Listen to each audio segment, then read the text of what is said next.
You are watching 2 Plus U Nevada, and I am so excited to have Nutri Yokdang joining us again this afternoon. We call her Joy because she's so joyous. Joy, thank you so much for joining us. And I should remind folks at home, you are with South Meadows Residential Care Home. And I just love how you advocate for our seniors who are in residential care.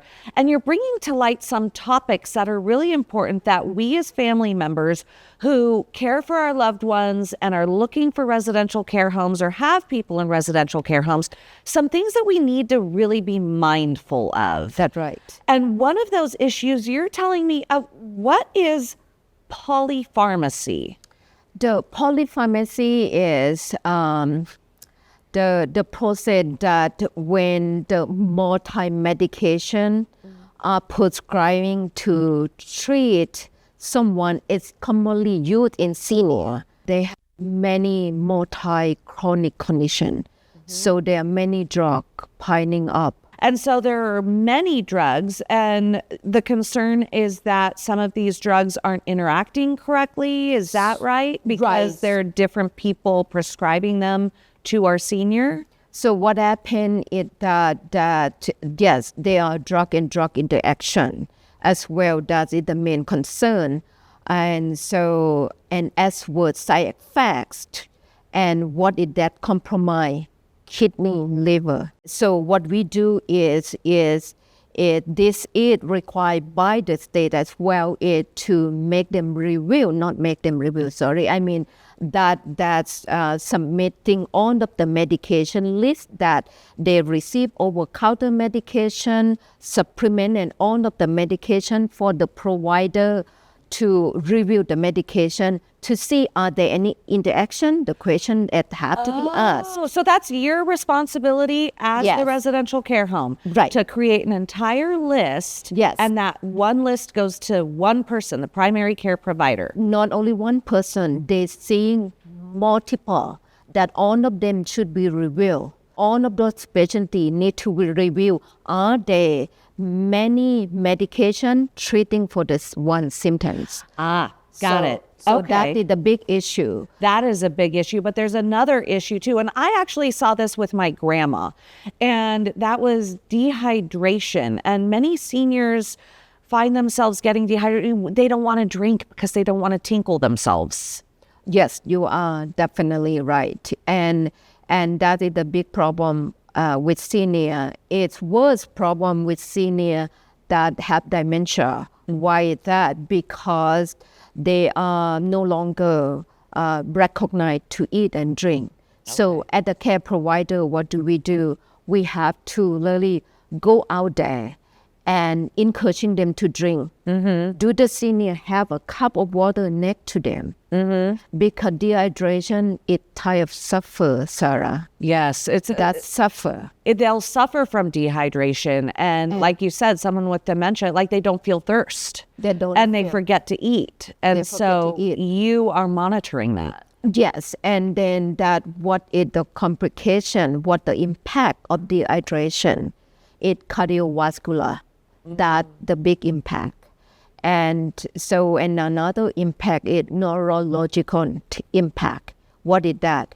DC, the decline in function, right? And so that is a big impact, and someone could decline from that significantly. The worst part is cardiac arrest. Because from dehydration? Yes, of course, because there are imbalance of electrolyte. Potassium, sodium, potassium is stay intracellularly inside the cell. Sodium is stay extracellular outside of the cell. So those imbalance that could cause many complications. So at the care facility, that's what we need to do. Okay, and Joy, we're getting close on time, but you have another deep concern that, family members need to be concerned about and at least mindful of in residential homes. What is that? So another big issue that we interfere with is using chemical as a restraint. So when you say using chemicals as a restraint, are you talking drugs? Yes, psychotropic medication that they are using to Okay, with like last time we're talking about the resident wonder, or they anxious with, let's go back senior with dementia again. What do they feel? Lonely, sad, depressed, anxious. What do they do? Walk around, right, Sarah? So at the care facility, what do we need to do here? Number one, we redirect them. Redirect if they are wandering. What do we do? Getting them to do something else, create puzzle, activity, then sing. Yep. And So we don't want to control them by having them just sit in a particular chair being over medicated. We want to allow them to walk around and enjoy, like you have a beautiful backyard, right? So let them walk around, but then, like you said, redirect them and get them involved in a different activity. right, that's very important. And the senior that depressed as well, depressed or anxious, you comfort them, hugging them, Yep. using dogs like this picture in the back here, that we are having a very successful case. Our resident was so anxious and afraid and fear. So what do? I have a small 2 dog in the past. They're helping out a lot. When the seniors see them, it comforting them. They feel love. And us as a caregiver too, very important point. We need to comfort them. Don't let them feel lonely. Because what the senior lost, Sarah, they lost entire house. They lost their beautiful home. Yep. They depend on us to care for them.